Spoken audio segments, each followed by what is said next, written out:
What's going on YouTube? So there are few vehicles that have gotten the amount of hype as the reborn Ford Bronco, and based on what we've seen so far, it certainly deserves it. But before it's even reached dealership lots, Ford has already brought us a spin-off, this all-new Ford Bronco Sport.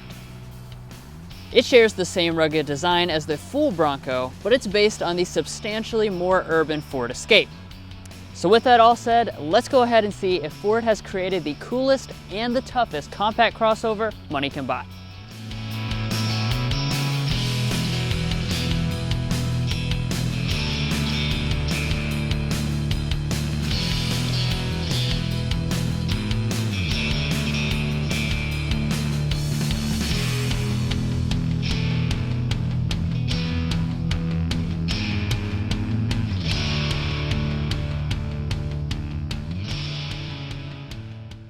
So let's start off this review with the exterior design. Now, of course, you couldn't call it a Bronco if it didn't bear resemblance to the main Bronco, and this, of course, it does. You can tell that right up in the front. You have a very similar front design, which has a cool squared off look to it. As far as the grille itself, there's going to be several different versions that you can get this depending on the trim level. What we have on this model is the gray finish with kind of the larger holes, and then you have Bronco spelled out in white very prominently across the front. And then all the versions, they're going to have the really tough looking lower fascia. Now coming over here to your headlights, Ford has done really nice with this because they give you full LED headlights standard on all the models. And not just the headlights, but you also have LED daytime running lights and LED turn signals, so I'm really happy to see that. And then down here at the bottom, you will have LED fog lights on all but the base model. Now I do want to take a second to mention that it's not all about rugged looks. It does actually have some utility to back that up. So your ground clearance is going to be standard 7.8 inches, which is already on the upper end of the segment. However, if you get the top end Badlands model, that's going to bring that up all the way to 8.8 inches. Now, complementing the rugged design, you do have a wide selection of different wheel designs. Most of them are actually going to measure in at 17 inches, so it's going to be on your base model, this Big Bend, as well as your top-end Badlands model. But if you want an 18-inch alloy, you can get that with the Outer Banks model, the more luxury-oriented one, and that has the 18-inch contrast alloy. Now moving up, each model does have its own branding that's mounted right here on the side. And then as far as the mirror is concerned, it is always going to be black. You have standard blind spot monitoring, and you get heating if you upgrade from the base model. Now, of course, you're going to have a nice boxy and rugged design here at the side. And I do want to talk about a few things before I go around to the rear. Now, this is, of course, based on the Ford Escape. However, it is a little bit shorter than the Ford Escape itself in terms of its length.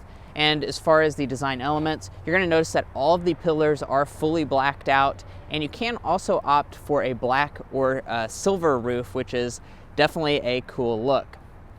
Now, walking around to the rear design itself, once again, boxy and rugged is the theme of this Bronco Sport, and I think it looks really cool and has a unique design to it.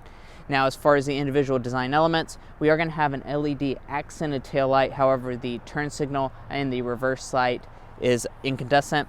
Then off to the side here, we do have white Bronco Sport branding, a Ford badge, and then all of this area right here is going to be a black plastic, and your exhaust pipes are hidden. And I do want to point out that there are a ton of different dealer accessories that you can add on to the Bronco Sport to really customize it to your personal preference. Now, even though this Bronco Sport isn't super expensive, Ford is going to throw in the vast majority of your safety systems standard, since their Co-Pilot 360 package with Ford emergency braking and pedestrian detection, lane keeping assist, and auto high beams is going to be standard on all of the models. Now, there is also the Co-Pilot 360 assist package, which will further add adaptive cruise control with stop and go. But anyway, guys, that's going to end the exterior design of this Bronco Sport. I know Ford has plenty of cool stuff on the inside, so let's go ahead and check that out before we take it out in a spin. And before we do all of that, be sure to help us out by hitting that subscribe button down below.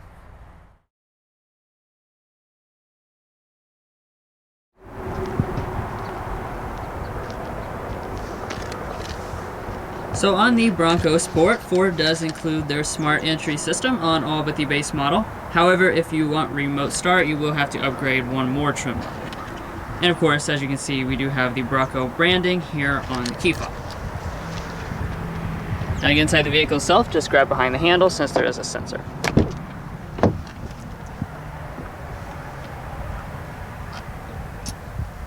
Alright, and taking a look inside of this cabin, see we have a pretty cool animation there on the display. And as far as the cabin itself, there are a few aspects that are similar to the Ford Escape. However, most of it is unique to this Bronco Sport. One of those unique things is the fact that you have totally different color and material options on board.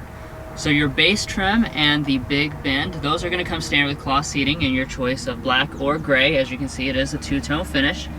When you choose the outer banks, that comes in leather trim seats in brown or navy pier colors. And then the top-end Badlands model, that's going to come with a two-tone cloth seat in black with blue or orange accents, or an optional brown leather. Now turning over here to your door trim, it has a nice boxy, rugged-looking design. We have a rubber material here on the armrest, and this part here is soft touch with a nice texture to it. As far as the windows, it's going to be auto down for just the driver.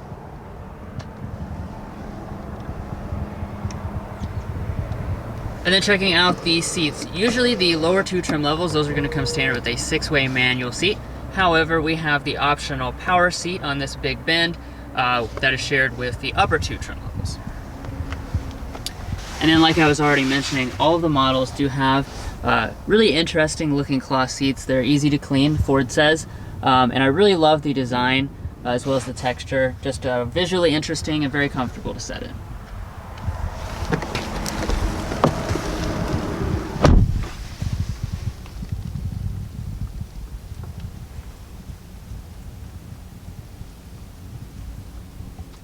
So of course the Bronco Sport is all about being more rugged than a Ford Escape.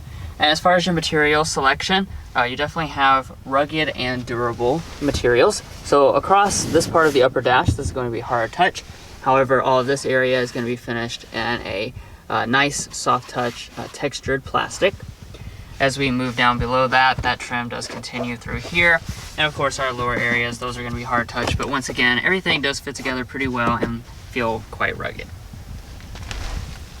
Now on all but the base model, you will have standard push button start.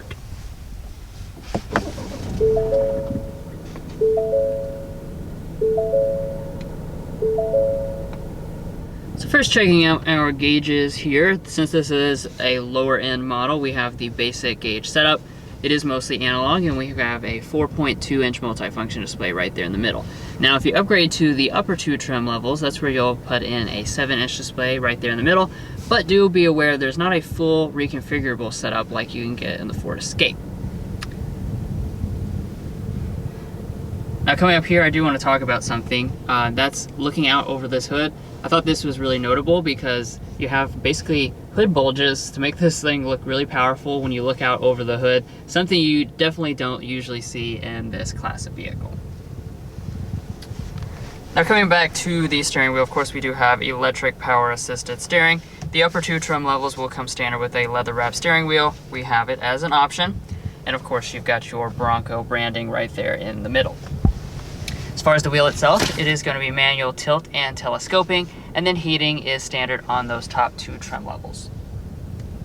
Alright, so now let's go ahead and move into interior storage, which is something the Bronco Sport certainly does very well. So we'll start out underneath our center console here. When we open it up, it is very large, plenty of space, it is nice and deep, and we do have a rubber lining down here at the bottom of it, as well as a 12-volt outlet. Now, when we grab out our big thick stack of coupons, as you can see, they fit in there absolutely no problem whatsoever. Now up in front of that, we have two cup holders. We have another large storage area up here in the front with a rubber lining. This part of it is a wireless phone charging pad, which is an option on all but the base model. And then in addition to that, we furthermore have a storage shelf up here. Now coming down to the shifter, just like with the Ford Escape, we have the rotary style shifter on board instead of a physical shifter. Operation is very simple to get used to though. You're just going to twist over for drive. You can do manual shifting with paddle shifters if you have the 2.0 model. And then heading into reverse, of course, you do have a standard backup camera on board. As you can see, we do have active trajectory, and on this model we have the optional parking sensors. Now, one thing I do want to point out that's special to the Bronco Sport is that this has a front-facing trail camera on certain trim levels, and that is a class exclusive feature. And then for park, of course, just twist over to the P, and right behind that you have your electronic parking brake as well as your brake hold function.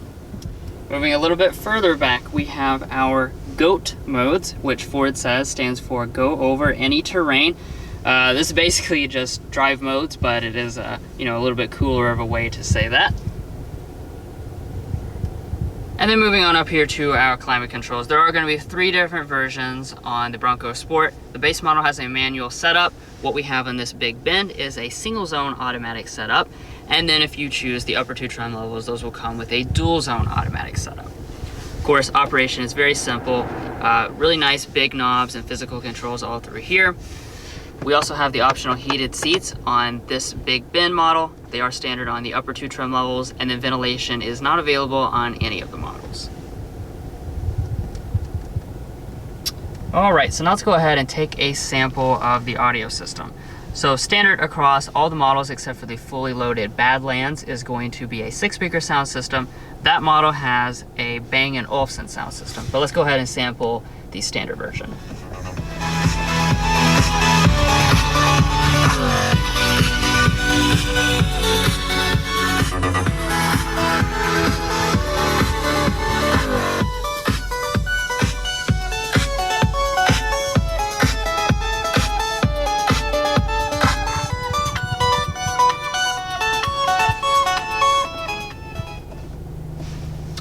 Overall sound quality is actually pretty good for the base system. I think most people will be more than satisfied with this. Okay, so let's go ahead and take a look at the display up here. I'll go ahead and apologize in advance for this sticker that's basically stuck to the display. I absolutely cannot get it off as much as I've tried. Now this display here is an 8-inch display. This is standard on every version of the Bronco Sport. It's not running the Sync 4 system though, it is running the older style Sync 3, but of course it does have basically the same features on board. Now, as far as the features are concerned, we do have navigation on board as you can see, and we also have standard Android Auto and standard Apple CarPlay. Jumping on up from that, we've got a manual dimming mirror on board. With this model, would be auto dimming on the top 2 trim levels.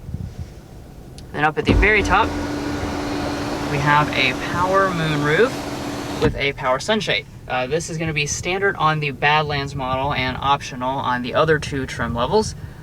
This is just a standard size unit. It doesn't have the panoramic one like the Ford Escape does, but that is intentional because it preserves the ability to mount different accessories on the back part of the roof and haul around things like a kayak.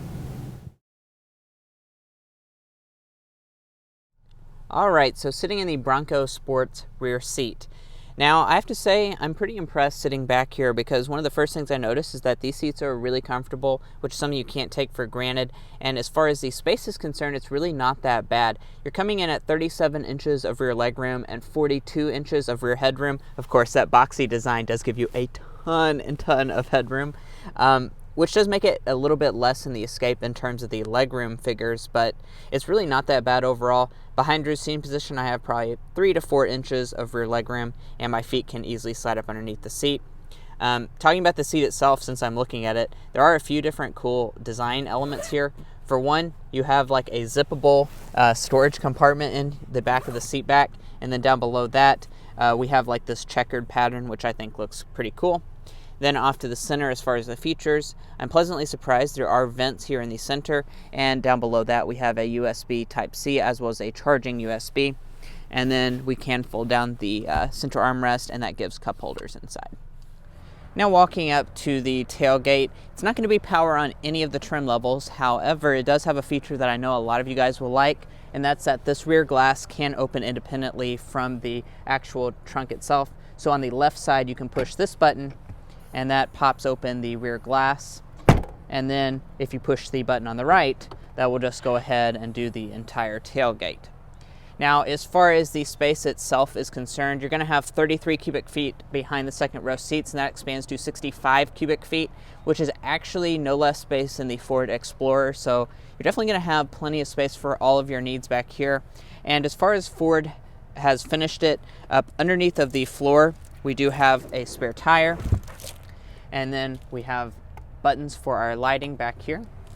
And then I also want to mention that you have the option for a 400 watt inverter back here, which is pretty cool, especially if you're using this for something like camping. Now your passenger seat is going to be manually adjusting, and then opening up the glove box. Really, really large. I'm very impressed by this. It's super deep, and I mean, there's just a lot of space in here. It just completely swallows up these coupons, so you can have tons of coupons for all of your road trips. And then up top, we have a sun visor with lighting as well as a mirror, and you can also detach it as well as extend.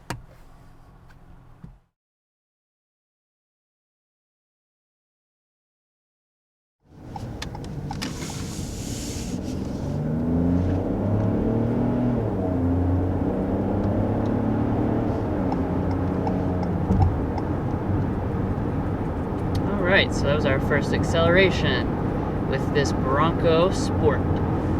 Now, of course, like we mentioned, it is based on the Ford Escape, so since that is the case, it does share the powertrains. So, most of the trim levels are going to come standard with what we have today. That is a 1.5 liter 3-cylinder. Yeah, a 3-cylinder, not a 4-cylinder. It is turbocharged, and it makes 180 horsepower, 177 pound-feet of torque, which, even though it's down 1 cylinder, that is roughly in line with most of the competition in this category. Yeah, and if that's not enough power for you, you can go for the Badlands model, and that's going to have a 2-liter turbo 4-cylinder with quite a bit more power, 250 horsepower and 275 pound-feet of torque. And there's not going to be any hybrid or any plug-in options for the Bronco Sport.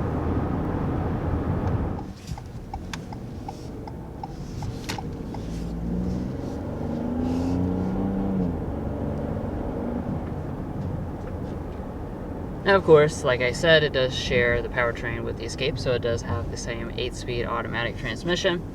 And just like what I said with the Escape, it is a nice transmission, certainly good and smooth, and when you put your foot down, it is ready to quickly act. And one thing I do want to point out, probably more important than that, is that all-wheel drive is standard on this Bronco Sport, which is very impressive for a vehicle with this price tag. Now, as far as the fuel economy is concerned, of course, that 3-cylinder is going to kind of pay you dividends in terms of your fuel economy, because the 1.5 liter with all-wheel drive is going to be rated at 25, 28, 26 combined. And then if you go for the 2-liter with the Badlands model, that's going to go down to 23 miles a gallon combined. And it is worth noting that that's a few mpg less than the Ford Escape, but of course this is more boxy, so you can expect to have less aerodynamics.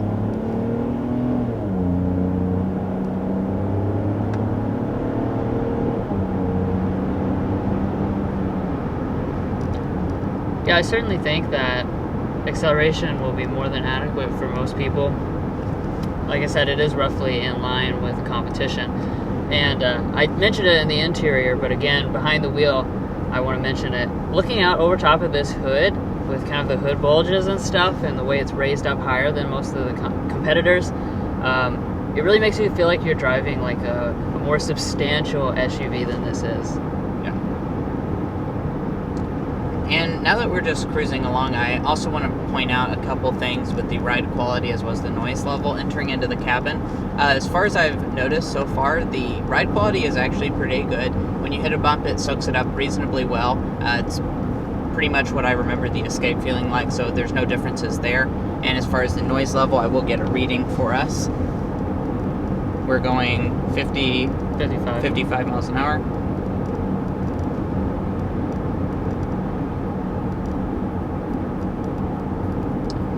And we're coming in at 59.6 decibels. That's about what I expected. Going for that square shape, definitely is going to make a little bit more noise in here than what you would get with some of the other things that you could get with this price tag. But as I said, you pay the price for having that boxy shape. And talking about that boxy shape reminds me of today's slam dunk, and that's going to be the design. Yeah. We really love the design. This really has just a great and charming character to it. So many compact crossovers these days really all look the same, frankly. And this is something that genuinely looks different and stands out in just a sea of pretty bland offerings. Yeah. Now, going along with that, our air ball is going to be something in this cabin. So one thing that we've noticed, we haven't even been in this vehicle that long, and it's kind of aggravated us a little bit, is the fact that the door trim armrest is about this wide. I have really thin arms, and my arms can't even fit on it without falling off. So I don't know exactly why that's the case, but I'm sure Ford can just update that later on to make that a little bit more comfortable for us. And now let's go ahead and discuss the pricing. So this is, one of the areas, of course, this is very similar to a Ford Escape price point, if not quite a bit less. So for the base model, it's going to start at $26,660. Keep in mind, standard all-wheel drive. Big Bend is $28,160, Outer Banks $32,160, and then the Badlands is $32,660. Now this one in particular, this is the Big Bends, and we also have several options on it, and the destination charge of $14.95 brings this one to $32,670. So in conclusion, really quite impressed by what Ford is delivering for the price point. Like we already mentioned, I think really the biggest thing with this Bronco Sport is the fact of how much it stands out. You also have the extra capability. You're really getting a lot of benefits while you're still positioned in the same price point as just your everyday CR-V and RAV4, which, certainly don't stand out in the way that this does. So I think they've really created a uniquely appealing product that has, it's a really good family vehicle, but still has some of that nice Bronco DNA. Well, guys, that's going to wrap up this in-depth review of the all-new 2021 Ford Bronco Sport. We really appreciate you watching, and if you've made it this far in the video, don't lie to me. I know you enjoyed watching, so be sure to hit that subscribe button down below. All it's going to do is give you notifications on all of our most recent content, and trust me, we'll be doing plenty of content on the new Bronco when that comes out. Anyway, we'll catch you next time as we sample more of the latest automotive delicacies.